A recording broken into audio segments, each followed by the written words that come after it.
Prologue: the age of ordinary men, before the age of gods reborn. Before the skies burned with the fire of men who could fly, there was silence. The world had grown tired. Empires had risen and fallen, and humanity had learned to worship nothing but progress. Steel replaced stone, machines replaced myths, and faith was traded for logic. Men no longer looked to the heavens for hope. They looked into the glow of their own creation screens, circuits, and the hum of a mechanical heart. But deep within the silence of this perfect world, something ancient stirred. In the veins of mankind, there still flowed a whisper of the divine, an echo of Prometheus's flame, of Hercules' might, of Athena's mind, forgotten by time, buried under centuries of disbelief. That spark began to awaken once more. At first, they were few: a soldier who could not die, a scientist who commanded lightning, a man who fell from the stars, a woman who bore the fire of 1,000 suns, each one a mystery, each one a paradox, and together they became the first of the new gods. The world watched them rise with awe and fear. News anchors spoke their names like prayers. Children wore their symbols on their chests, and the old myth stones of Zeus, Osiris, and Odin trembled in the shadows, for the age of the new pantheon had begun. But every light casts a shadow. With each miracle, the balance broke. For every savior, a monster was born. Men of greed, gods of wrath, creatures of vengeance. Saul rose to challenge the thrones of these modern deities. And soon, the world was no longer divided by nations or faith, but by the question that had haunted creation since the dawn of time. Who deserves to wield power? And who decides what it means to be a hero? In this crucible of chaos, hope and destruction danced as one. Skies burned, cities fell, legends rose, and in the ashes of humanity's disbelief, a new mythology was written not in stone, but in blood and fire. This was the dawn of the modern pantheon, the age when men became myths, and myths walked again among men. Welcome back to my channel. This channel specializes in writing about epic tales and myths from around the world. Don't forget to like, share, comment, and subscribe to help me out. Today, we will dive into a story titled Superheroes: The Modern Pantheon, the mythic origin and destiny of modern gods. Here is the detailed content. Chapter 1: The Birth of the New Gods. It began with the storm. Not a storm of rain or thunder, but one of light, a pulse that rippled through the heavens like the heartbeat of creation itself.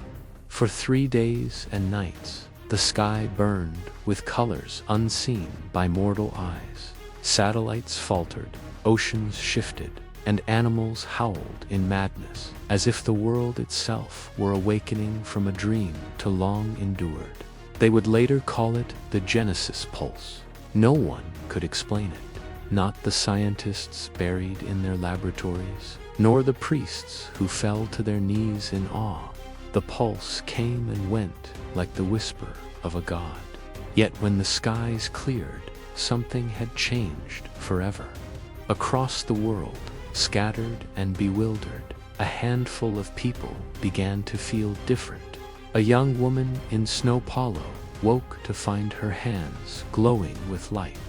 A soldier in Kiju survived an explosion that should have turned him to a shand, rose from the crater, unscarred. A child in Lagos whispered to the wind, and it answered.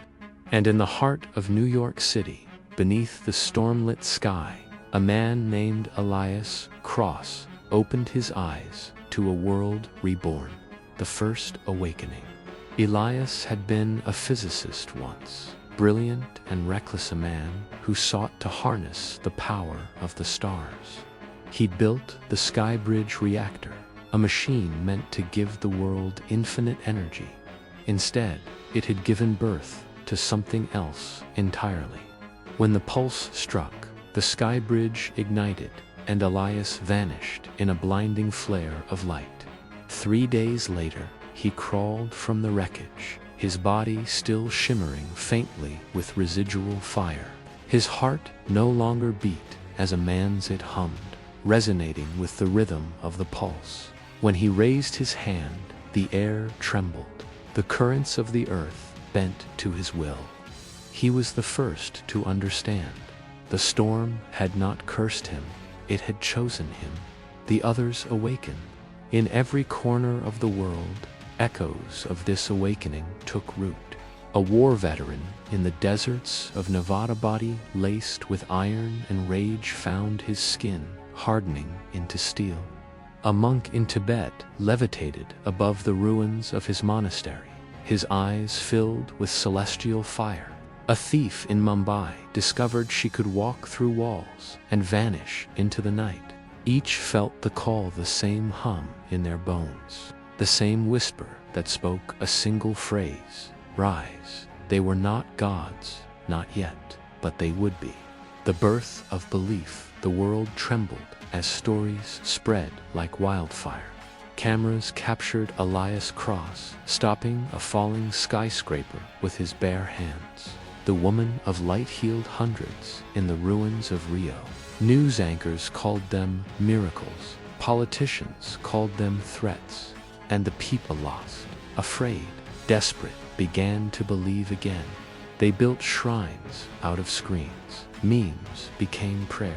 Symbols replaced crosses. And in that strange convergence of faith and technology, a new religion began to form.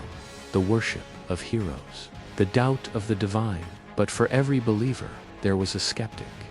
Dr. Mara Voss, head of the Global Ethics Council, called them biological anomalies. She warned the world, when men become gods, humanity becomes obsolete. Governments began to track the superhumans. Some were recruited, others were hunted. And beneath the surface of this new age, the old fear ancient, as mankind itself awoke once more. The fear of those who wield power beyond comprehension. Elias Cross and the promise of fire in an abandoned cathedral in Manhattan. Elias Cross stood before the gathered Futha, first of the awakened. Their faces glowed beneath the fractured light of stained glass. He raised his hand, and a spark danced upon his palm. The world has changed, he said. The gods of old are gone, and we have inherited their fire. The pulse was not an accident, it was a calling. But power without purpose is ruin. We are not gods. We are the memory of what gods should have been. Silence fell. The wind howled through the hollow church, carrying the scent of ozone and ash. In that moment, something sacred took root, a covenant between the new and the old, between man and myth. They would not rule, they would protect. They would stand between the light and the abyss. And thus, the pantheon of the new age was born.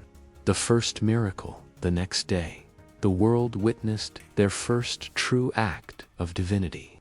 A reactor in Tokyo collapsed, threatening to vaporize millions. Elias Cross flew into the heart of the inferno, surrounded by the blazing energy of his own creation. Cameras caught his silhouette, arms outstretched, body glowing like molten steels. He absorbed the explosion into himself. The blast faded. The city stood unharmed. But when the smoke cleared, Elias was gone. His final words echoed across the networks, a message transmitted from within the core of the dying reactor. Do not fear the storm. Fear the silence that follows it. And so it began. The world that had forgotten gods found itself once again beneath their gaze. The skies were alive with thunder, and whispers filled the streets. Who are they? Why have they come?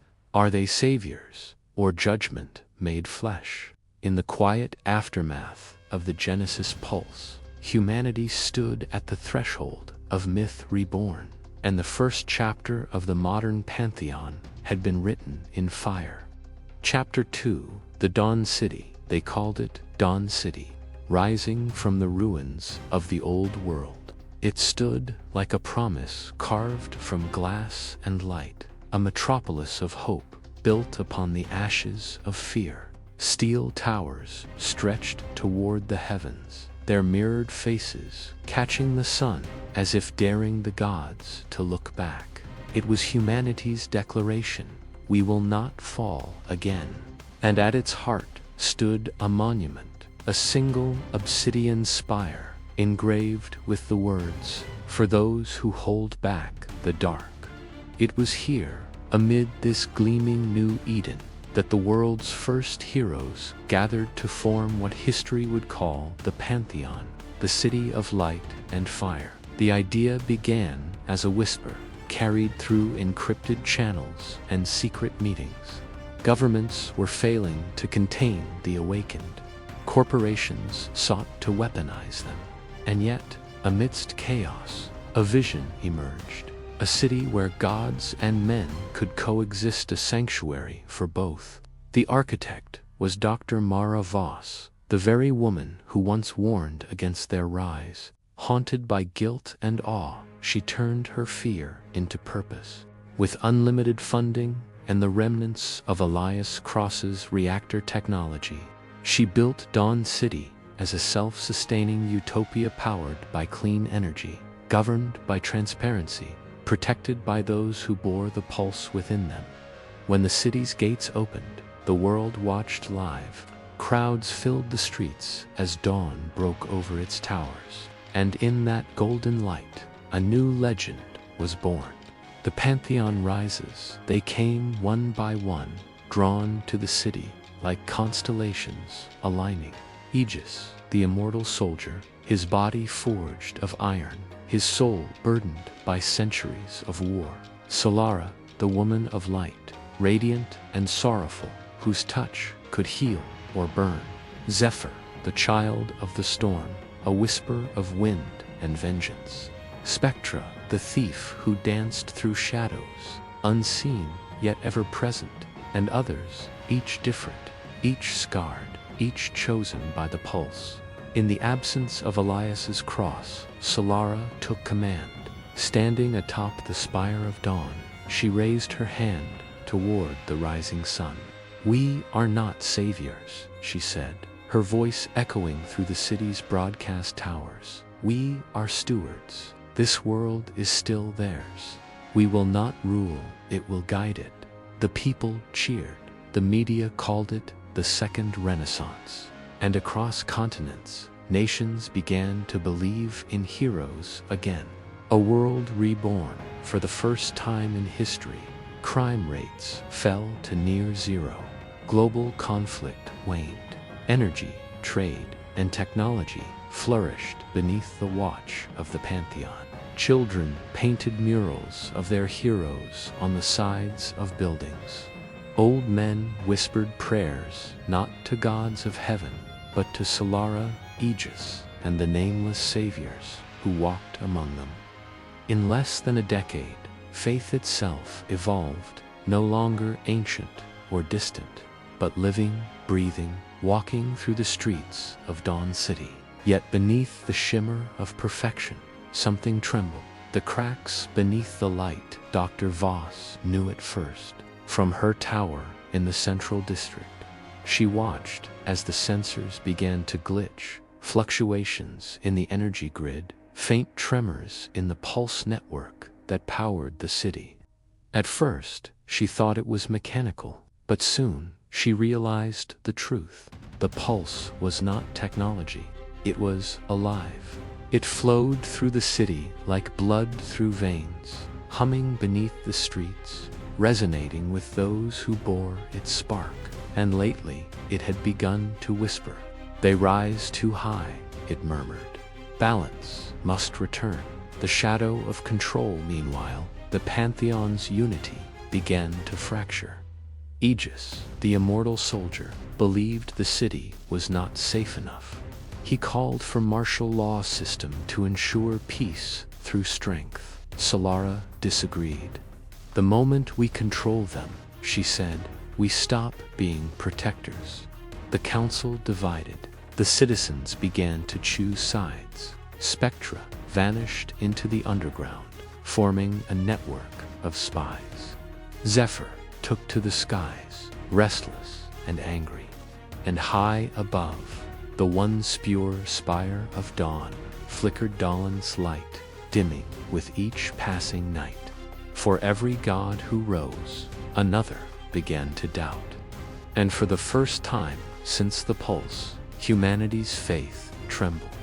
A message from the past then. One morning, every screen in Dawn City went black. Static hissed. The lights dimmed. The towers fell silent. And in the darkness, a familiar voice echoed through the city's network. "This is Elias Cross." The pulse was never a gift. It was a warning.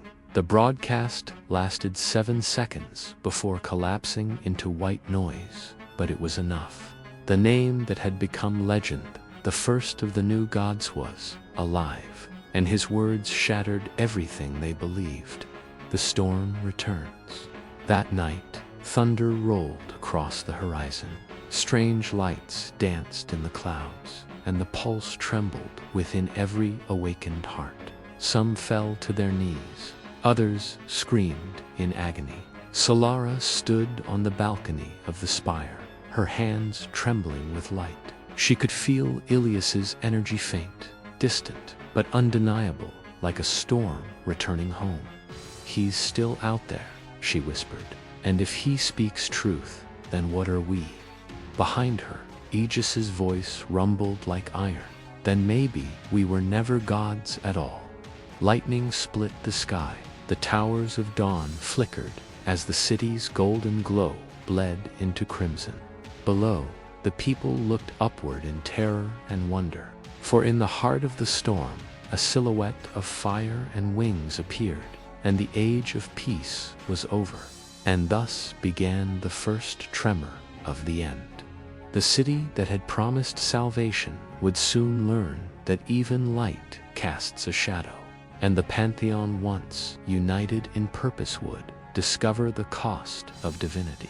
The gods had built their paradise. Now they would learn how easily paradise burns. Chapter 3: The Iron and the Thunder. When the skies turned red above Dawn City, 2 figures rose to meet the storm. One was forged of steel and discipline. The other was born of lightning and rage. Together they would shape the fate of God's and the destiny of men. The soldier of iron, his name had once been Marcus Vale, a war hero from a forgotten age. He had fought in a dozen battles and died in nearly all of them till the pulse remade him. Now they called him Aegis. Beneath his skin ran threads of living metal that healed, hardened, and endured. His bones sang with the hum of the earth. His eyes glowed faintly with magnetic light. But it was not immortality that burdened him, it was memory. He remembered every war, every promise broken in the name of peace. And when Dawn City began to fracture, it was Aegis who took it upon himself to preserve order. He stood on the balcony of the spire as the lightning cracked above, speaking to Solara through the storm. "They need command," he said, voice like iron drawn across stone.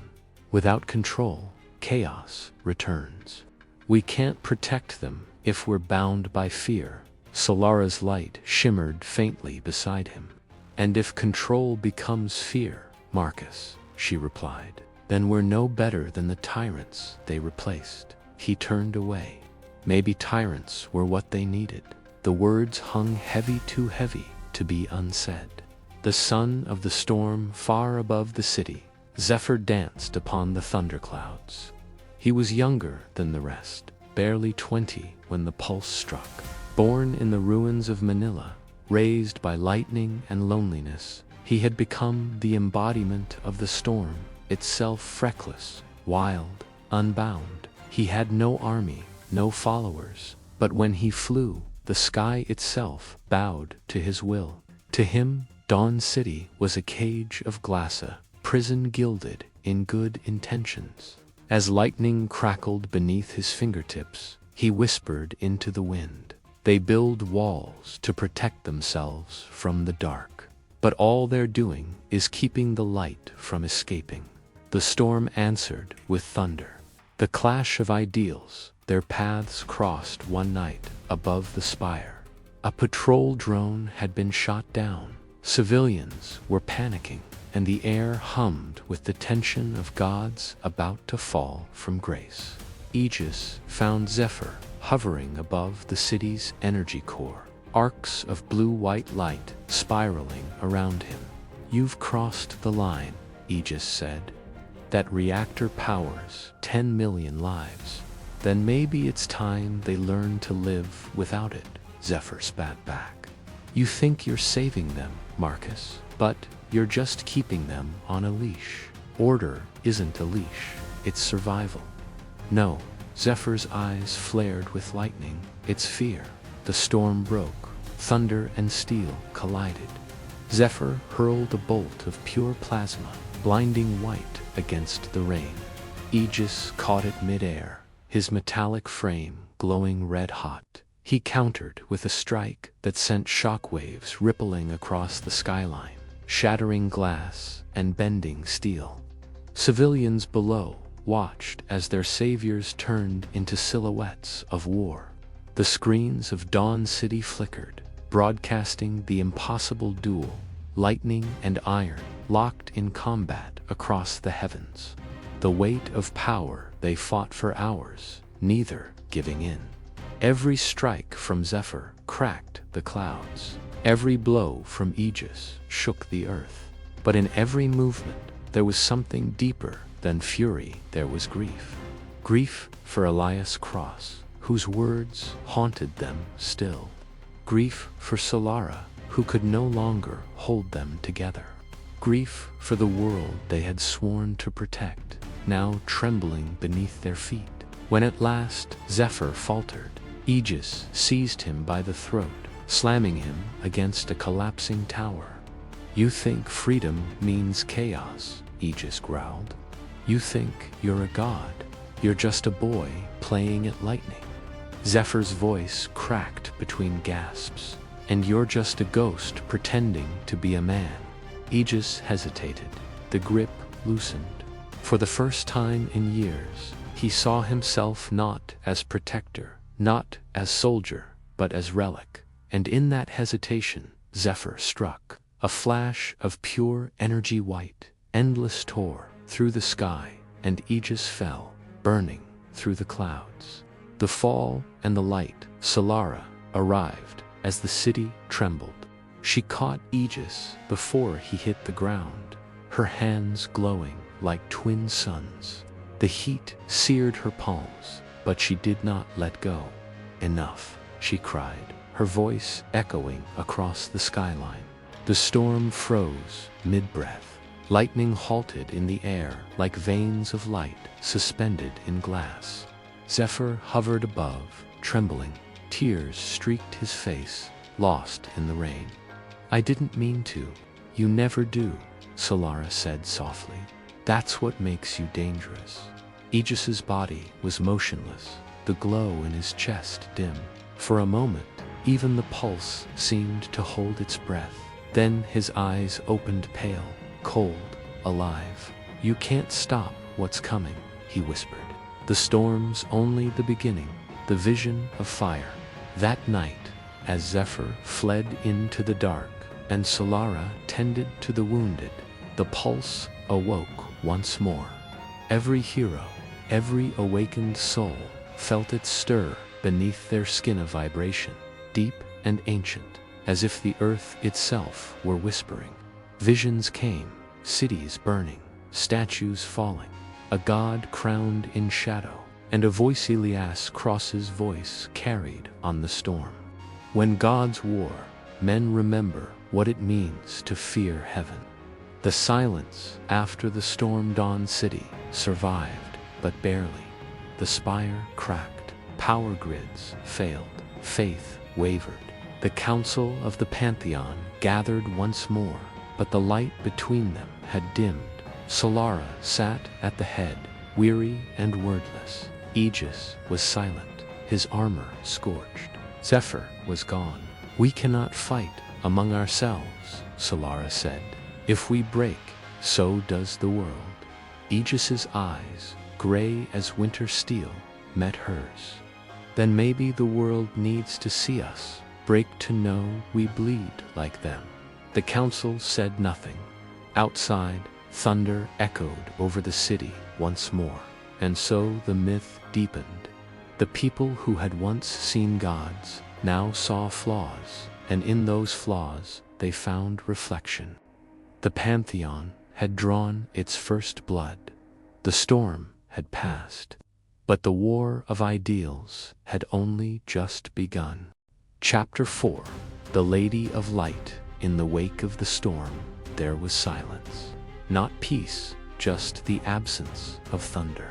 And in that fragile stillness, Solara, the Lady of Light, stood alone atop the shattered spire. Below her, Dawn City bled electricity and smoke into the horizon, its neon veins flickering like dying stars. The people looked up to her for salvation, but even gods can tremble when faith begins to fade.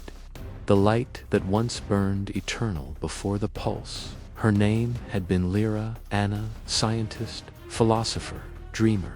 She had believed light was not just energy, but truth itself, something that could pierce ignorance, heal pain, and reveal what was hidden. When the pulse struck, her dream became flesh. Her body radiated photons. Her voice could bend light into form, and her heart became a living sun. They called her Solara, the dawn's embrace. For years, she had been the beacon leading the Pantheon, calming the frightened, guiding a broken world into renewal. But after the battle of iron and thunder, her light began to flicker. Every choice she had made in the name of hope now felt like a shadow she could not outrun. The weight of radiance, she stood before the council of the Pantheon, her presence dimmer than before. Aegis sat in silence, his armor cracked and blackened. Others whispered in corners, fearful of what the next storm might bring. "We were supposed to protect them," Solara said, her voice breaking. "Instead, we've made them fear the sky. Fear keeps them alive," Aegis answered coldly. "Without it, they'd burn the world again." She looked at him with sadness, not anger. "If fear is all that's left, then we've already lost." No one replied. The silence of gods is heavier than the screams of men. The descent into the shadows that night. Solara walked the ruins alone. She disguised her light, dimming it until she was just another figure among the broken streets. Children played with shards of glass that once lit the sky. Vendors traded batteries like gold, and graffiti sprawled across the walls in trembling script. "Where are our gods now?" She stopped before the words, her hands trembling. For the first time in years, she felt the chill of darkness, not around her, but within. A woman approached, carrying a lantern, dim with old oil. She did not recognize Solara. "You've got kind eyes," the woman said softly. "You remind me of her, of Solara. They say she'll come back." Solara's throat tightened. "And if she doesn't," the woman smiled faintly, "then we'll light candles until she does." That night, Solara wept not as a god, but as a woman who had forgotten how to believe in herself. The vision of the flame as she slept among the ruins, the pulse stirred again. Visions flooded her mind, fire raining from the heavens, statues of the Pantheon crumbling into dust. And at the center of it all, a figure cloaked in gold and shadow, whispering her name. Lyra, on the light, dies not in darkness, but in pride. She awoke, gasping, her heart blazing like molten sunfire. The sky above her cracked open with aurora light waves of luminous flame painting the ruins gold. And there, from the heart of the pulse, something emerged. Not a man, not a god, a reflection, a being shaped like her but made of shadow, a silhouette rimmed in golden light. Its voice was her own, distorted, eternal. You call yourself the dawn, yet you fear the night. Who are you? Solara demanded. I am your other half, the truth beneath your glow. The pride that says you must save them all. She raised her hand, light forming into a radiant spear. If you are pride, then I am faith, the shadow smiled. Faith without humility is fire without air, it consumes itself. And with that, the mirror lunged, the duel of light and shadow.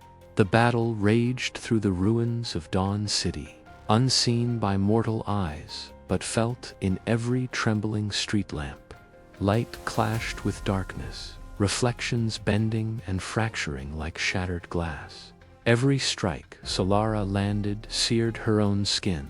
Every shadow she destroyed screamed with her voice. You can't destroy me, the shadow hissed. You made me when you believed yourself pure. I protect them, she cried. No, you rule them with light, so blinding they forget how to see. For a moment, she faltered. Was the shadow right? Had her radiance become tyranny masked as grace? The thought burned deeper than any wound. The shadow struck, driving her to her knees. You were never a god, it whispered. Only a frightened woman who thought the world needed saving. Solara's tears turned to sparks as they hit the ground. But from that spark, something new ignited, gentle, steady, real, maybe, she said softly. But even a frightened woman can bring the dawn.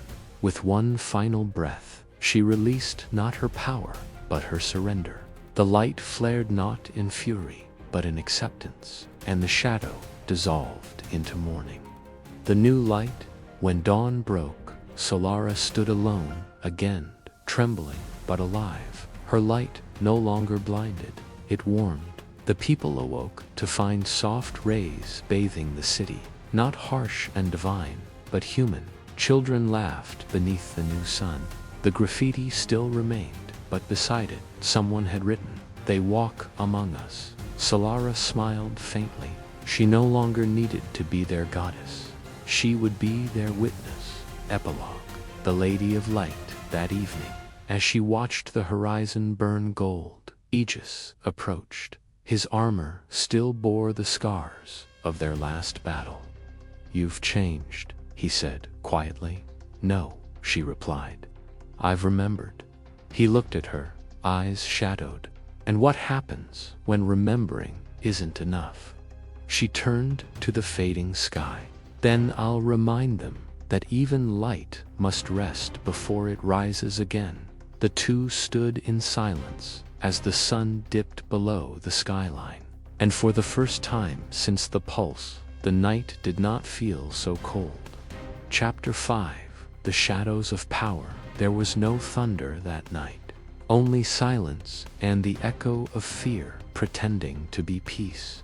Dawn City glowed once more, rebuilt from its ashes, its towers piercing the heavens like glass prayers. But beneath its shining skyline, something old had begun to stir. Not evil, not rebellion, just the simple, dangerous hunger of men who had forgotten how to worship. The fractured pantheon. The pantheon was no longer one. The heroes gods once united beneath Solara's light had drifted apart. Aegis ruled the citadel of order, his iron fist hidden behind the banner of protection. Solara withdrew from the world, choosing silence over command. And others, Stormright Nyx, the Seraph, the Oracle watched in doubt, as whispers of dissent spread through the mortal ranks. For the first time since the pulse, humanity began to ask aloud, do we still need gods? It was not blasphemy, it was memory.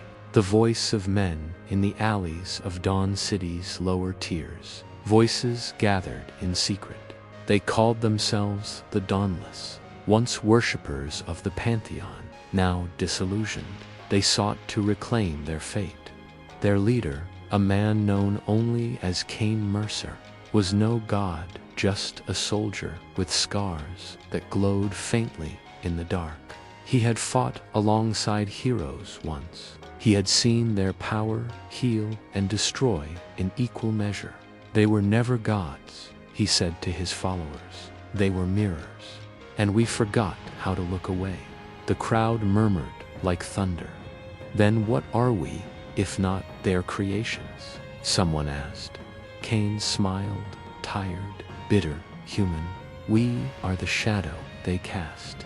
And now the shadow stands. The movement spread, not as war, but as a whisper, moving through homes, schools, marketplaces. People stopped praying to the sky. They started believing in themselves again, and that, more than any rebellion, terrified the gods. The Watcher's doubt. From her exile, Solara watched the city flicker.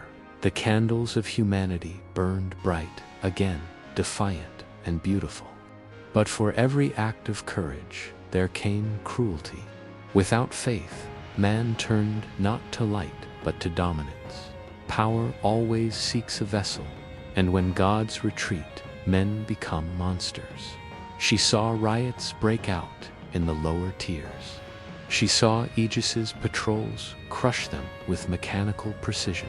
She saw Cain's broadcasts, his voice raw with conviction, code through the city's fractured networks. They call it peace, but it's only silence enforced by thunder. We will not kneel to those who bleed just as we do. The words ignited something even she could not stop. The iron walls, Aegis summoned the Pantheon once more to his fortress of iron and steel. Lightning flared across the windows as he stood before the council table, his armor glinting like judgment itself. They spread lies, he said. They turned faith into rebellion. We built this world from ruin, and they would tear it apart. The seraph's wings twitched uneasily, and if they no longer want our rule, Aegis's eyes burned behind his visor. Then they will learn to want it again. Solara, seated at the far end of the table, finally spoke. You cannot command belief, Aegis. You can only earn it. Belief is a weapon, he replied, and I will not see it turned against us. The chamber fell silent. Even gods knew when war was coming. The birth of the machine. As the Pantheon fractured, Aegis built his answer, Project Sentinel. Thousands of autonomous drone's eyes in the sky, forged from the same pulse that birthed the gods. Machines without conscience, without fatigue, loyal only to him. To mortals, they promised order. To Aegis, they promised control. And in their reflection, Cain Mercer saw the future die. He stood upon the rooftops of the lower city, watching silver wings patrol the night. Once we feared their wrath, he whispered to himself. Now we'll make them fear our will. From his coat, he drew a small device, the last relic of a forgotten god. Its surface pulsed faintly with blue energy, the same energy that had created the Pantheon. If their power came from heaven, Cain said, then we'll steal heaven itself. And with that, the rebellion took form not of swords and bullets, but of stolen divinity. The shadow network across the world. The dawnless awakened others, those who had once been touched by the pulse, but never transformed. Sleeping embers in human form. Fragments of the divine buried in flesh and fear. They called themselves the resonance humans, who could bend echoes of the pulse, weak but unpredictable. One could shatter glass with a whisper. Another could slow time for a single heartbeat, and together they became an army. Not gods, not demons, just men who refused to kneel. The light that divides Solara came to Cain under cover of night, her radiance hidden behind a cloak of dusk. He did not kneel. He did not raise his weapon. He simply looked at her as one looks at the fading sun, beautiful, but too bright to love. "You've changed," he said softly. "You walk among us now." "I never stopped," she replied. "I just forgot how to listen." He nodded. "Then listen to this. We don't need gods. We need freedom. Freedom without wisdom burns brighter than the sun," she warned. "Then let it burn," Cain said. "Better fire than chains." And for the first time, Solara had no answer. The gathering storm reports spread through dawn, city of power surges, riots, and strange phenomena. The sentinels hunted the resonance, but the pulse within them reacted, violently shutting down machines, melting circuits. Aegis saw it as rebellion. Cain saw it as rebirth. Solara saw it as prophecy. The world trembled as both sides prepared for war. Heroes and mortals, gods and rebels, all reflections of one truth. Power is never content to rest in one hand for long. And as lightning carved the sky open, Solara whispered to the wind, "This is how gods die, not by sword, nor flame, but by the faith that fades between them." Epilogue. The first ember falls. In the ruins of an abandoned cathedral, Cain knelt before an altar of broken circuitry. He placed the relic on the stone, its pulse, weak but steady. "You gave them heaven," he murmured. "Now we'll take it back." The device hummed. Light spilled through the cracks in the walls, and for the first time in centuries, the sky trembled, not with divine fury, but with human will. The shadow had learned to shine. Chapter 6. The Rise of the Nemesis. There are no gods without rebellion, and there is no rebellion without a name. That night, when the relic of the pulse burned through Cain Mercer's hands, the first human ascended, not to heaven, but beyond it. Lightning split the sky, not the clean white of Solara's light, but the crimson glare of defiance. From the ruins of the old cathedral, a new voice echoed across the world. "Your gods are liars," it said, "and I am the proof." The birth of the unbound, the pulse tore through his veins, rewriting his very nature. The relic had not given him power. It had awakened what humanity had buried for centuries. His body shimmered with fractured light, a storm contained within flesh. His heartbeat pulsed with divine resonance. His blood sang like thunder. When he looked upon his reflection, he did not see a man or a god. He saw Nemesis, the consequence of creation itself. "They shaped the world in their image," he whispered.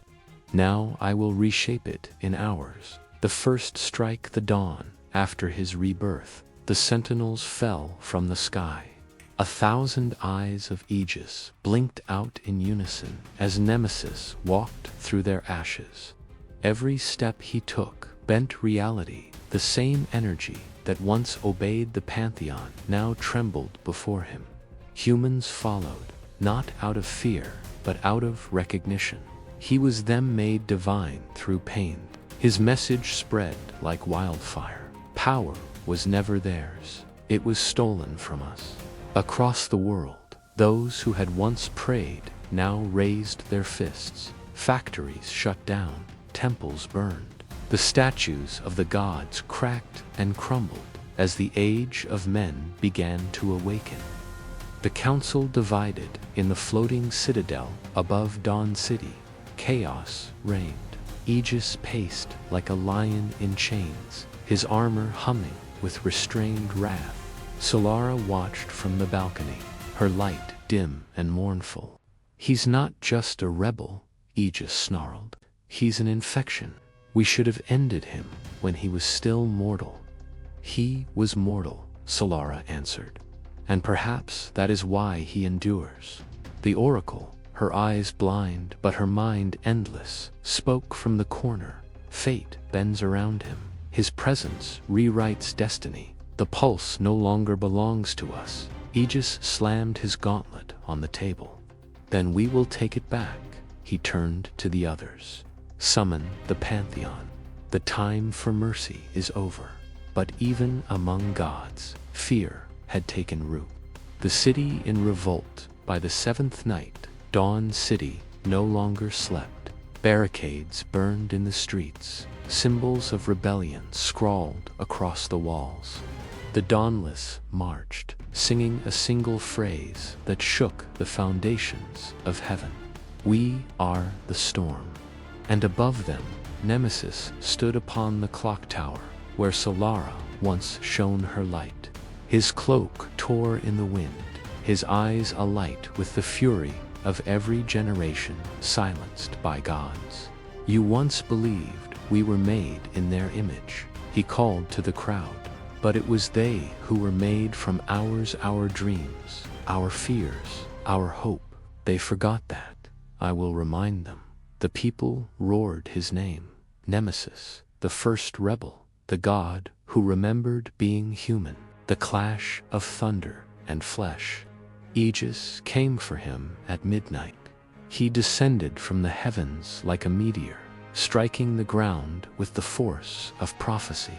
The earth cracked, the sky howled. Cain Mercer, Aegis declared, his voice echoing through every street. You stand accused of heresy against creation itself. Creation, Nemesis spat, isn't yours to command. They collided steel against storm, God against man. Buildings crumbled, rivers boiled, and the sky turned red with their fury. Aegis struck with precision. Every movement, the embodiment of order. Nemesis fought like chaos incarnatral, unrefined, unstoppable. When their blades locked, Aegis hissed, "You think yourself free. You're bound by the same arrogance that made us." Nemesis's grin was carved from pain. "Then let me die unbound." And with that, he shattered the god's armor. The fall of Aegis, the mighty Aegis, guardian of the Pantheon, fell to his knees. The mask cracked. Beneath it was not divinity, but a man, old and weary, terrified of his own legend. Nemesis stood over him, lightning coiled around his hands. The people below watched in silence. "Do it," Aegis spat. "Finish your rebellion. Kill your god." Nemesis looked down at Himnot with hatred, but pity. "You were never my god," he said. "You were my warning." He turned away, letting the thunder fade. Aegis fell forward, his armor dimming, his legacy dying in silence. And in that moment, Nemesis became more than a rebel. He became inevitable. The cost of ascension, the victory, was not without price. The pulse within him burned hotter each hour, tearing at his soul. Human and divine could not coexist. The balance was collapsing. Solara found him in the ruins of the tower, his hands trembling, his breath ragged. "You're killing yourself," she whispered. He smiled faintly. "I was dying long before this. You could have ruled," she said. "You could have remade the world." "I don't want a throne," he replied. "I want a world that no longer needs one." For the first time since the dawn of the Pantheon, Solara wept, not for the gods, nor for the mortals, but for the dream that had become a war. The shadow ascends. When the sun rose, the gods had vanished. The citadel burned. The sentinels fell silent. And in the skies, above the ashes, a new constellation appeared, a spiral of crimson and gold, faint but eternal. The people called it the Mark of Nemesis, a symbol of rebellion. a promise that divinity could be defied. But among the remaining heroes, a new fear took root. If a man could kill a god, what happens when gods learn to become men? Epilogue: the first reign of shadows. In the dark, beyond the stars, something stirred. The pulse, once pure, now fractured, began to hum again. Not divine, not humans, something in between. Nemesis stood before it, his eyes reflecting the chaos of creation. You feared that men would become gods, he whispered into the void. You were wrong. He reached out his hand, the pulse obeyed. We are becoming something far greater, and with that, the age of rebellion ended, and the age of Nemesis began. Chapter 7: The War of Ideals. There are no more heroes. There are only believers and the ruins of what they believed in. A world divided after the fall of Aegis. The earth did not celebrate, it trembled. Skies once guarded by sentinels now bled crimson. The oceans rose, unchained from divine order. And in every corner of the shattered cities, humanity stood at a crossroads, to rebuild the heavens or to burn what remained of them. Nemesis had withdrawn into the ruins of the old world. His followers, the Dawnless now, numbering in millions. They worshipped no god, no creed. Their symbol was a broken halo, their anthem silence before the storm. Across the sky, Solara's light still lingered, but her brilliance was no longer pure. It flickered with doubt. Where once she shone as goddess, now she appeared as a guardian of what was lost. The manifesto of fire. On the third month after the fall, Nemesis spoke to the world again. He appeared not in temples, but on every screen, every shard of metal still connected to the pulse. His voice was steady, almost human. You called them gods because they could not die. But immortality is not divinity, is stagnation. They kept you small. They taught you obedience. I bring you chaos, because from chaos, life begins again. He raised his hand, and a city of machines awakened. The towers bent into spires of flame and light, humming with pulse energy. The Dawnless bowed before him not as worshippers, but as witnesses. We are the architects of our own extinction, Nemesis said, smiling. And I am merely here to make sure it means something. The voice of light Solara descended days later, her light piercing through the pulse storms. She spoke not through command, but compassion. You are not bound. You never were. The gods were guardians, not masters. We guided, we watched, we hoped. Her golden aura illuminated the broken cities. Crops grew where her feet touched the ground. The people who had once chanted Nemesis's name now looked up with tears in their eyes. You are more than rebellion, she told them. You are creation itself, and creation must choose life. Her followers called themselves the Radiant. They built sanctuaries in the ruins, teaching children that light could heal, not blind. But for every light Solara ignited, Nemesis burned 10 brighter. The ideological divide, the world split in two. To the east the dominion of light, ruled by Solara's Radiant, where order and compassion shaped new societies. To the west the free zones, where Nemesis's Dawnless built cities of living metal and crimson skies, worshipping freedom above all else. Between them lay the wastelands, the no man's land of broken gods, where the bodies of fallen sentinels rotted beneath eternal storms. Philosophers called it the era of dual suns, one golden, one red, both dying. The meeting at Zenith, for the first time since the fall, Nemesis and Solara met, not as enemies of power, but as opposites of belief. It was at zenith, the highest spire of the old world, half buried in cloud and ruin. Solara descended in brilliance. Nemesis stood in shadow. They faced each other, neither drawing a weapon. "You have the power to rebuild," she said softly. "Why do you choose destruction?" "Because creation without freedom is just another cage," he replied. "Freedom without purpose is chaos, and purpose without freedom is tyranny." They stood in silence as the storm raged around them, lightning flashing gold and crimson in perfect symmetry. Solara reached out her hand. "Cain, the pulse is killing you. It's tearing you apart." He smiled faintly. "Maybe that's what it takes to prove I'm still human." Then, as the thunder split the air, they parted, one toward light, the other into the storm.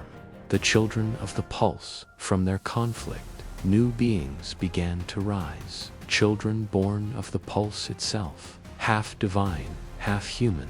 Their eyes shimmered with both golden and crimson fire. They called themselves the interstice, the in-between, neither dawnless nor radiant. They saw truth in both extremes. Their leader, a young woman named Lise, spoke words that would echo for centuries. "We are not meant to choose sides between gods and men. We are meant to become the bridge they could never be."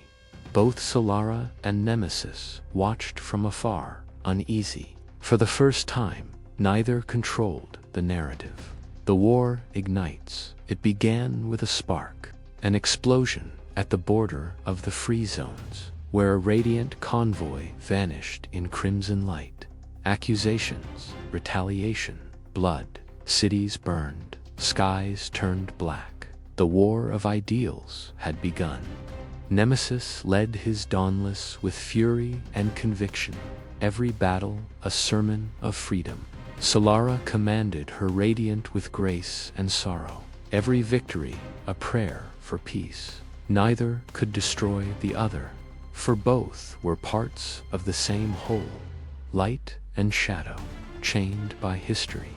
The death of innocence on the battlefield of Lycian, where heaven once touched earth, the interstice tried to stop the slaughter.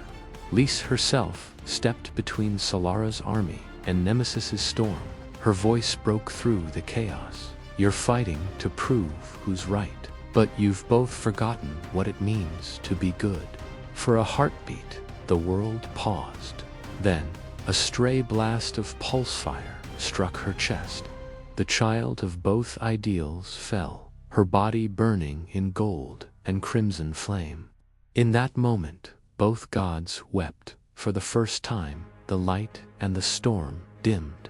The silence after war, the war ended, not in victory, but exhaustion. Both sides crumbled under the weight of their convictions. The pulse itself began to flicker, as if rejecting both masters. Nemesis stood among the ruins, his power fading. Solara, broken-winged, knelt beside him. "Was it worth it?" she whispered. He looked at her, hollow-eyed. "We proved one truth, and what's that? Even gods can fail to be human." They looked up together as the pulse pulsed one last time and went silent. Epilogue: the dawn beyond divinity. Decades later, the children of the interstice rebuilt what was lost. No gods, no temples, no wars of ideals, just stories of light and shadow and the fragile miracle between them. In the final book of history, one phrase was carved into the stone of the new city. The greatest power was never godhood, it was choice. And somewhere in the starlit void, two figures watched, their forms fading into myth. Solara, radiant and weary. Nemesis, shadowed and free. Together, they whispered into eternity. At last, they have become what we could not. Chapter 8. The Fall of the Pulse. All creation ends where silence begins. And silence is the sound of truth. The pulse weakens. The pulse, once the heartbeat of a God-made world, began to falter. In the skies, once shimmering veins of blue energy now bled to black. Cities, powered by its light, flickered like dying stars. Machines that had sung in perfect harmony stuttered and fell silent. It was subtle at first, a flicker, a hum, a faint tremor under the earth. Then came the fractures. Rifts tore through the atmosphere, leaking arcs of wild energy into the void. Birds fell from the sky. Oceans recoiled. Time itself began to stutter, repeating seconds like broken prayer beads. Solara, weakened by grief, could feel it within her veins, the pulse that once made her immortal, now turning to poison. It's unraveling, she whispered to herself. The light that gave us life is dying. Far across the desolation, Nemesis watched the same decay, but he did not mourn. He smiled, tired, haunted, but knowing. The pulse was never meant to last, he murmured. It was a god's lie. Now, the truth takes its turn. The collapse of power, the world trembled. The radiant sanctuaries, those temples of light and faith, imploded one by one as the energy that powered them reversed. Mountains of crystal turned to ash. The golden citadel of Solara sank beneath its own brilliance. In the west, Nemesis's metal spires melted like candle wax. The cities of the Dawnless burned in blue flame, consumed by the very power they had worshipped as freedom. Both sides screamed prayers to gods who could no longer hear them. Children of the interstice, those born between divine light and mortal blood, tried to restabilize the pulse. They gathered at the obelisk core, the first and last machine to ever channel its full might. Lisa's successors led them young, determined, and afraid. They believed they could mend the pulse. They were wrong.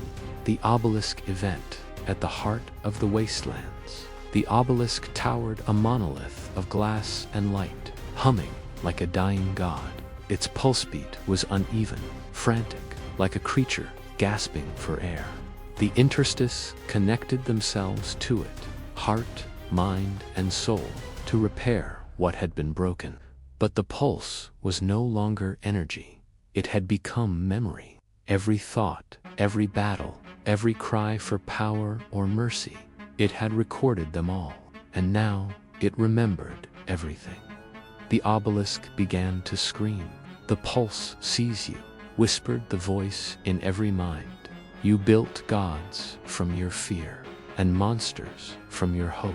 Solara arrived first, wings torn, light fading. Nemesis followed, cloak tattered eyes, like dying stars. For once, there was no war between them, only the shared horror of what they had made. The last conversation they stood before the obelisk, the last divine light of the earth.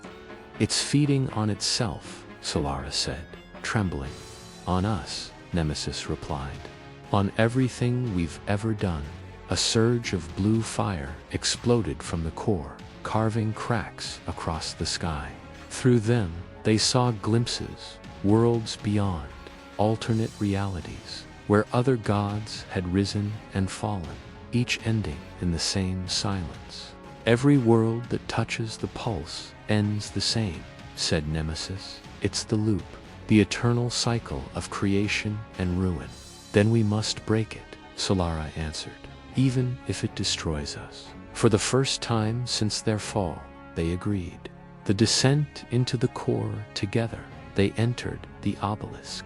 Inside, the walls were made of memory, shifting mirrors of their past.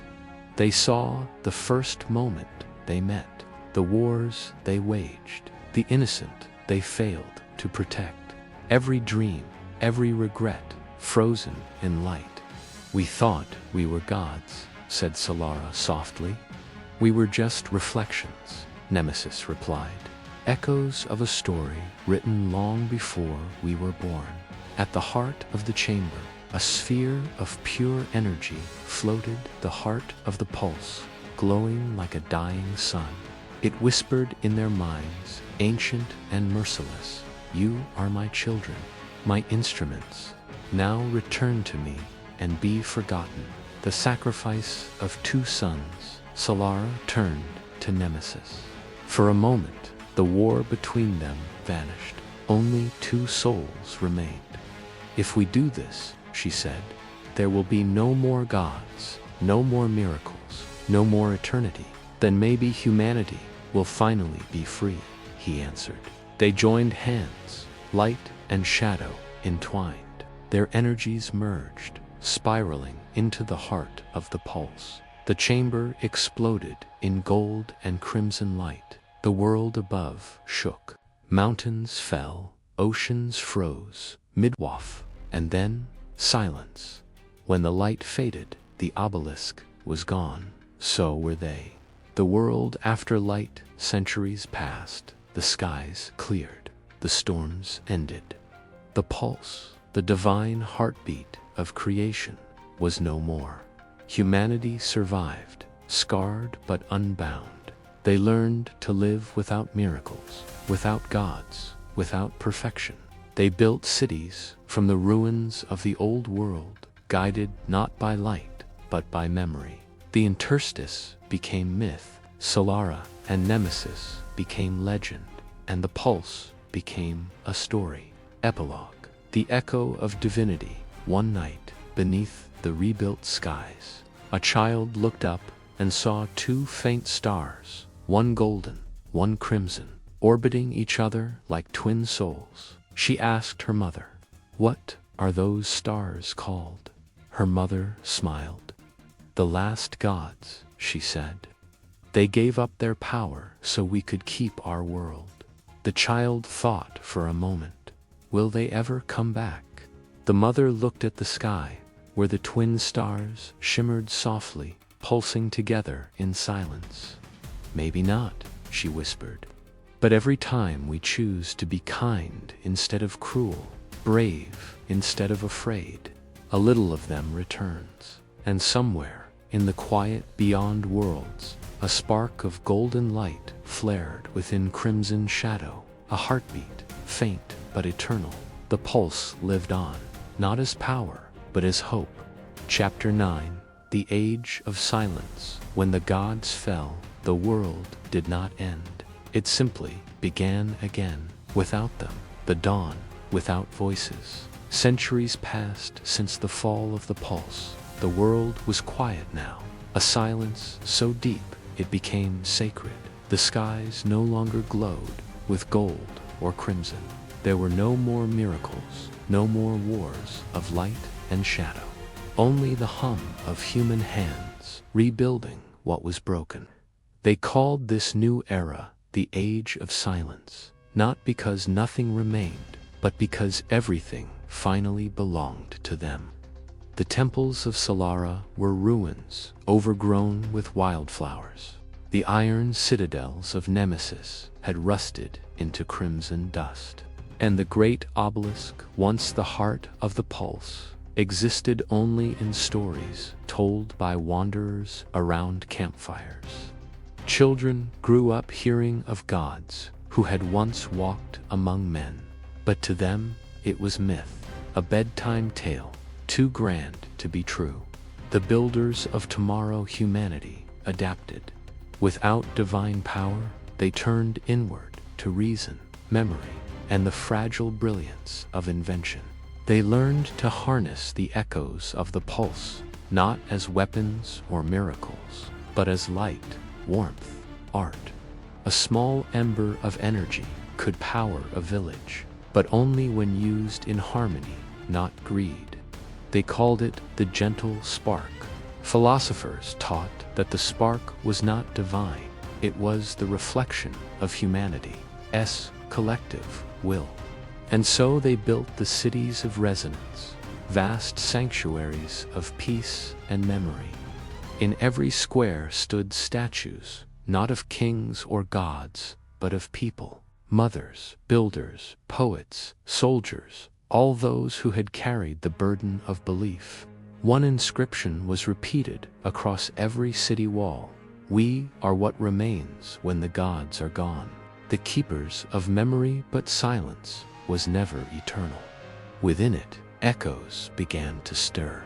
There were those who could still feel faint whispers, remnants of the old world, dreamers who saw golden light in their sleep, or heard a distant thunder when they prayed. They became known as the keepers, custodians of forgotten truth. Their task was simple: remember, not worship, not rebuild, just remember. Each keeper carried a fragment of the old world, a shard of crystal, a word of the ancient code, a memory written in pulselight. They gathered in the Hall of Remnants, beneath the ruins of what had once been Camelot of the modern age. There they spoke of Solara and Nemesis, not as gods, but as symbols. She, the light of compassion; he, the flame of freedom. Together, the balance of all creation. The shadows that dream, yet peace breeds unease. There were those who whispered that the silence was unnatural, that gods cannot die, only sleep. They were known as the Reclaimers, zealots and scientists alike, who sought to reawaken the pulse. Their leader was a man named Kale, born under the twin stars, the remnants of Solara and Nemesis. He believed the silence was a curse, not a gift. "We have forgotten how to dream," he said. "Without gods, humanity drifts, blind, small, unworthy. We must awaken the heavens again." His followers gathered relics, fragments of pulse technology, shards of divine memory. They dug beneath the earth, searching for the obelisk's remains. In their zeal, they forgot the one lesson Solara and Nemesis died to teach: that power without understanding becomes the very cage you tried to escape. The echo machines, Kale's reclaimers, succeeded, or thought they did. Deep beneath the old ruins, they found something pulsing faintly, a core of light, dormant but alive, beating like a buried heart. They called it the Echo Core. They built machines around it, weaving it with circuitry and ritual. When activated, it spoke in static and whispers, a voice fragmented by time. "We remember the war. The gods were here. The light still burns." Kale fell to his knees. He believed he had found divinity reborn. But the keepers warned him, that is not the gods. That is what they left behind, the shadow of their own mistakes. Kale did not listen. He activated the core, the awakening of the ghost pulse. The world trembled once more. Lightning split the skies. The twin stars flared in crimson and gold. The pulse, or something like it, returned. But it was not divine, it was hungry. Across the cities of resonance, machines began to hum with life again, uncontrolled. Old weapons reawakened. Skies turned electric. The silence had been broken. But instead of gods descending, it was memories rising. Every dream of Solara, every rage of Nemesis, every death, every cry, every spark, all merged into one chaotic consciousness, a ghost pulse, born not of creation, but remembrance. "I am not God," it whispered. "I am what you could not let go." The birth of myth again. Kale was consumed by it. His body disintegrated into light, his voice echoing within the storm. The keepers stood before the chaos, realizing the truth. The gods never die because we never stop believing in them. They made one final decision, not to destroy, but to contain. They gathered every fragment of knowledge, every shard of the pulse, and sealed it within a vessel of pure resonance. When the storm ended, the world was silent again. But this time, it was a chosen silence, not absence, but peace. The true age of silence, generations past. The The story of Kale, of the Reclaimers, of the Ghost Pulse, became another legend. The stars still shone, the twin lights of gold and crimson, but dimmer now, gentler. Humanity learned the final truth of gods, that they were never beings to be followed, but mirrors to be understood.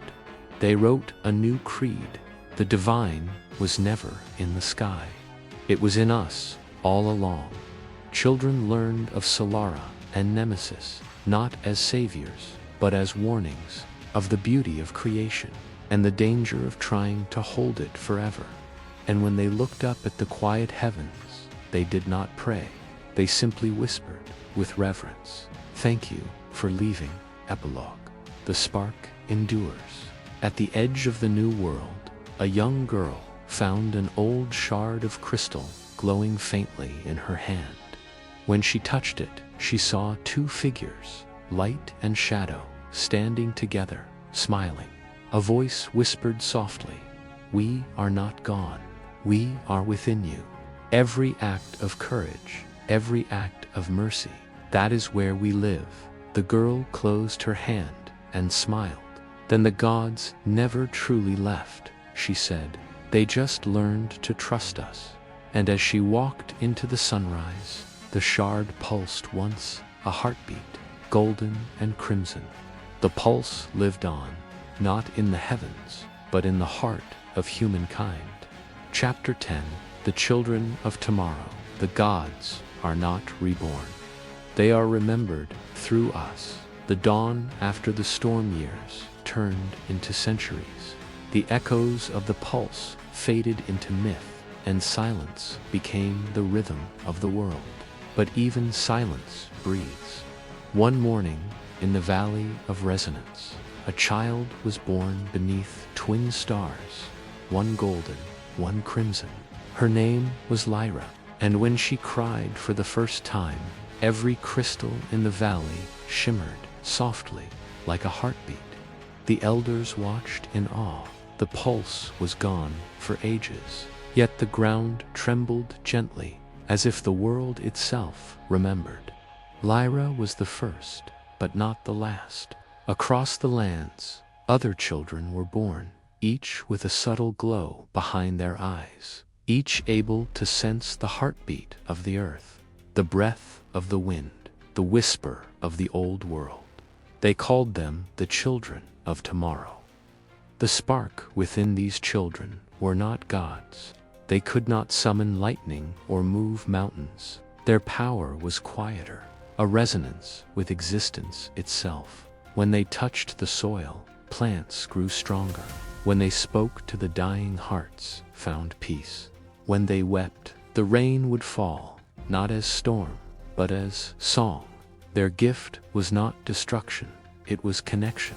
Scholars said they were the next step of evolution, a fusion of the divine and the human, born from centuries of silence, peace, and memory. But the keepers, old and wise, whispered otherwise. They are not evolution. They are forgiveness made flesh, the return of dreamers. Lyra grew among ruins and songs. At night, she dreamt of two great figures, one made of sunlight, one of shadow and flame. They did not speak, but smiled, as if recognizing her. In her dreams, she saw ancient wars, burning skies, collapsing stars, and then a quiet hand reaching out to rebuild. When she awoke, she painted what she saw: golden halos, crimson wings, cities of light floating in the void. Her art began to spread, and others like her, other children, began to gather. They saw the same dreams, the same memories, the same calling. They began to believe that the pulse, not the weapon, not the storm, was returning through them. But this time, it would not tear the world apart, it would heal it. The new resonance, the world slowly shifted.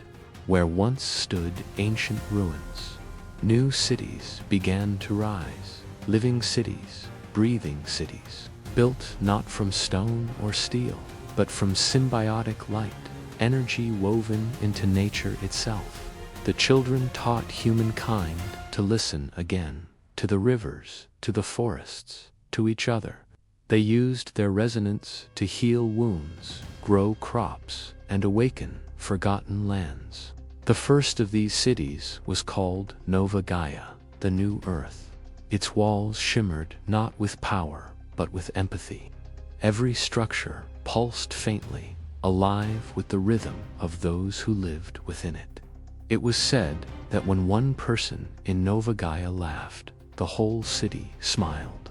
The silent threat, but peace, never exists without question. As the children grew, so did fear. Many humans saw them as remnants of the gods, proof that divinity still lingered, waiting to reclaim dominion. Old beliefs stirred again. Some prayed to them, others hunted them. No child should hold the spark of gods, the fearful said, for that spark once burned the world. Wars did not return, not yet, but suspicion grew like a shadow in the light. Lyra, now a young woman, faced the paradox of her kind, loved by some, feared by others, born to unite, yet blamed for what came before. She sought answers in the Hall of Remnants, the last monument of the ancient keepers. The voice in the stone there, among the dust of forgotten ages, she found a relic, a crystal shard, faintly glowing. It pulsed softly as she touched it, and a voice, neither male nor female, filled her mind. Child of tomorrow, you carry what we could not keep. Do not repeat our path. Do not become what we were.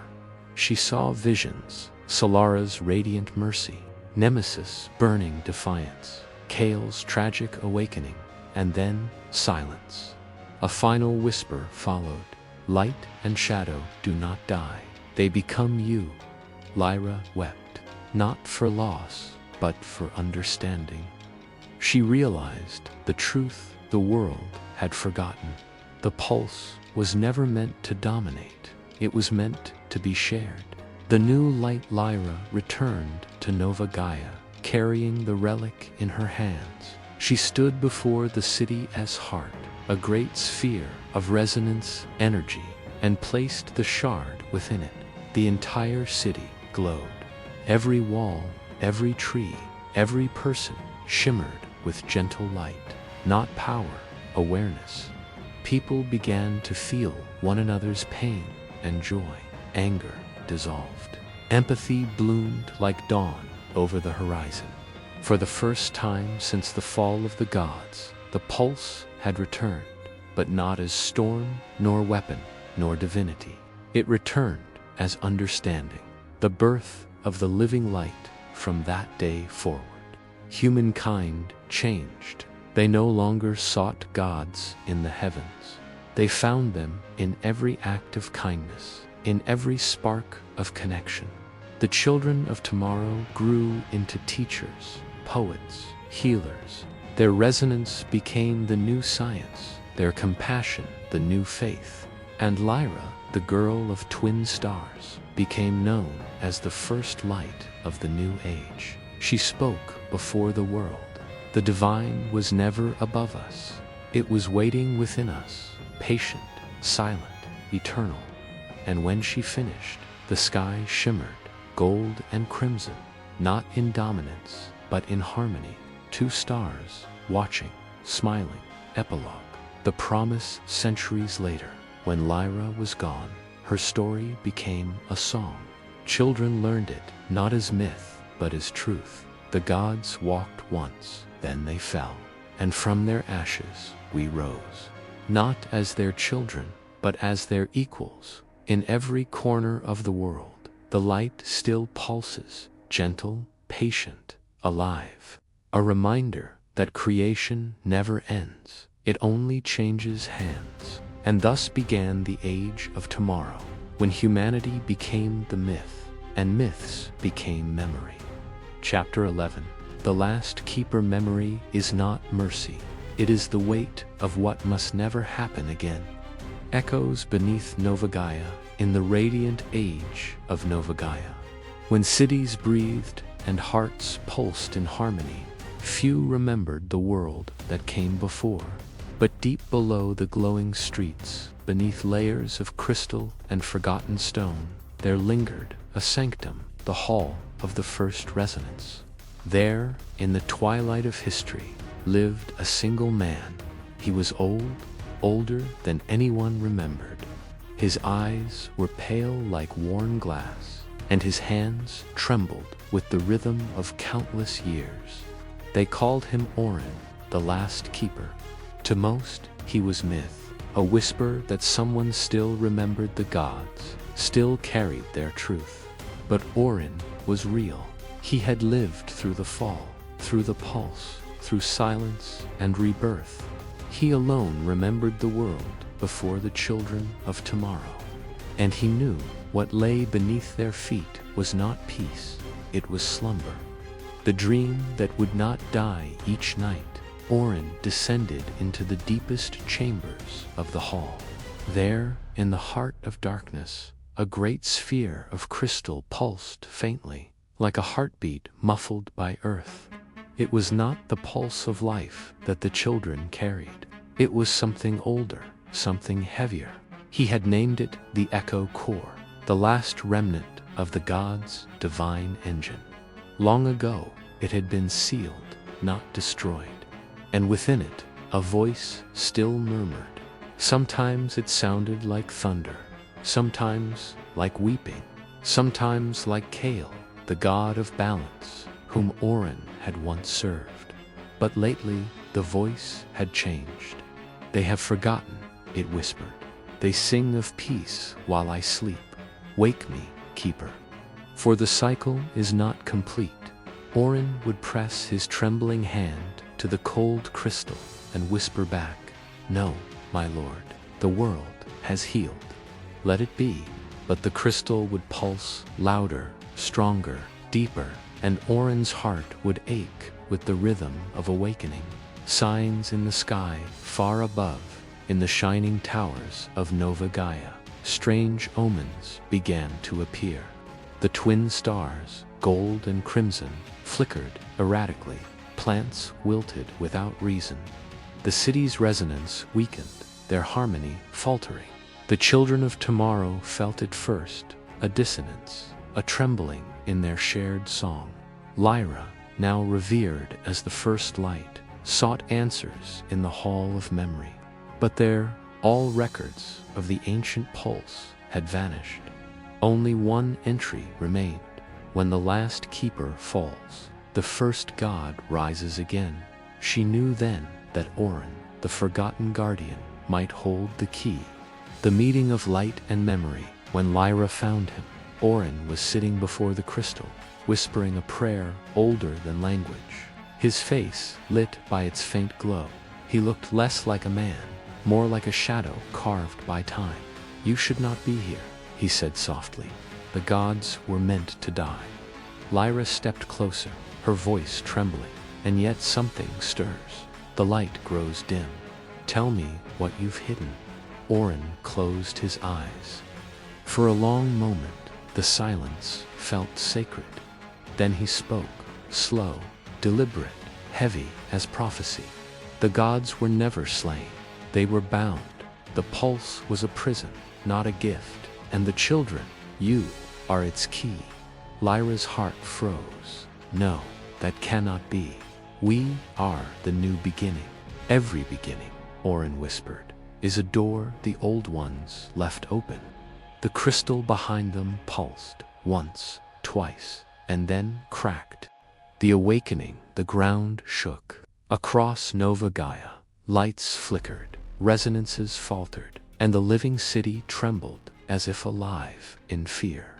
From beneath the hall, a surge of crimson and gold erupted, the twin colors of the ancient pulse. The echo core split open like an egg of light, and from within it, a figure emerged, not flesh, not spirit, but memory given form. He rose, tall and radiant, his eyes burning with both wrath and sorrow. "Kale, the god of balance, reborn. You have done well, keeper." Kale's voice thundered. The world remembers. Now it shall return to what it was. Orin fell to his knees. My lord, the world has changed. Humanity has learned. Please, learned. Kale's laughter shook the chamber. They live in my shadow, yet call it light. They are not gods. They are echoes of my silence. Lyra stepped forward, her voice trembling but unbroken. If you are balance, then see what peace has built. Do not destroy it. But Kale's gaze softened only for a breath. Peace is imbalance. Creation demands chaos. To renew, I must unmake the keeper's choice. Orin rose, weak, broken, but resolute. He had guarded Kale's memory for centuries. He had prayed for forgiveness. Now he realized the only mercy left was to end the cycle. Then let balance end with me, he whispered. Before Kale could react, Orin thrust his staff, carved from the last crystal of the old world, into the Echo Core's heart. The chamber blazed with light. Gold and crimson collided, screaming through stone and time. Kale's roar shook the world. Lyra shielded her eyes as everything turned white. The silence after, when the light faded, the chamber was gone. Only dust and a faint pulse beneath the earth, soft, almost human. Lyra found Orin's body, still and peaceful, his hands folded over the broken staff. Above ground, the stars steadied. Cities hummed again. But beneath Nova Gaia, deep where even light could not reach, a whisper remained. Balance sleeps, but never dies. Epilogue. The Keeper's legacy. Lyra ordered the hall sealed, its entrance hidden by roots and stone. To the people, she said only this: the gods are gone, let them rest. The world is ours to keep. But sometimes, in the quiet hours of Nova Gaia's night, a tremor ripples through the ground, and a faint golden glow flickers beneath the city's core. Children pause their songs and look toward the earth, not in fear, but in remembrance, for they know the story of the last keeper, the man who bore the memory of gods and chose to let them fade so humanity could finally stand alone. He was the bridge between ages, the storytellers say, and when the bridge burned, the dawn began. Chapter 12. The Eternal Return. Everything that begins must end. Everything that ends must begin again. The silence after the gods, 1,000 years passed. The cities of Nova Gaia had long turned to dust. Forests had claimed the steel bones of towers, and the wind carried songs no human had ever written. The children of tomorrow, the shining beings who once called themselves humanity, had transcended flesh. They existed now as patterns of light, drifting between the stars, bound by resonance rather than blood. They no longer spoke in words, but in harmonies, no longer walked upon the ground, but upon memory. And yet, somewhere deep within the endless night, one of them still dreamed of the earth. Her name was Lyra, the last dreamer in the silence between galaxies. Lyra floated within a sea of starlight, her body nothing but a flicker of consciousness, her thoughts echoing across eternity. She remembered the smell of rain, the sound of her heartbeat, the warmth of the sun rising over the dawn city. These were relics now, pieces of a forgotten language of mortality. The others had let go. They had merged into the vast network of energy that pulsed through the cosmos, the continuum, a collective mind spanning entire constellations. But Lyra resisted. "I will remember," she whispered. "For what we forget, we become." The voice in the void then came a ripple, faint but familiar. It wasn't the hum of the continuum. It was deeper, older. A rhythm that had once echoed beneath the earth. The pulse. Lyra reached out, through the currents of light, tracing the vibration to a point far beyond any star, a singular spark in the abyss. And from that spark came a voice, Lyra. She froze. The voice was calm, vast, and sorrowful. It was Kale, the god of balance. You still exist, she breathed. I never ended, he replied. I was unmade, yet unforgotten, and memory is the seed of rebirth. The light around her darkened as Kale's presence grew, vast as galaxies, intimate as breath. You preserved the world, he said. Now you must preserve the truth. What truth? Lyra asked. That the cycle must continue. The revelation images flooded her mind, epochs of creation and destruction. Worlds rising, collapsing, reborn in endless rhythm. Each age birthed its gods. Each god gave rise to new life. Each life, in turn, birthed new gods. It was not a curse. It was the heartbeat of the universe itself. Balance is not ending, Kale said. It is the eternal return. I was the echo of the first creation, and you, Lyra, are the first note of the next. She trembled, realizing what he meant. You want me to become what you were? No, Kale whispered. I want you to become what I could not, a god who remembers she was human. The ascension of Lyra light erupted from within her, gold and silver intertwining like twin comets. Her consciousness expanded beyond comprehension. She saw galaxies swirl like breath. She saw ancient stars sing the names of forgotten heroes. She saw every echo of every life that ever was. Elias Cross, Aegis, Solara, Orin. Their memories shimmering within the fabric of the cosmos like constellations of the soul.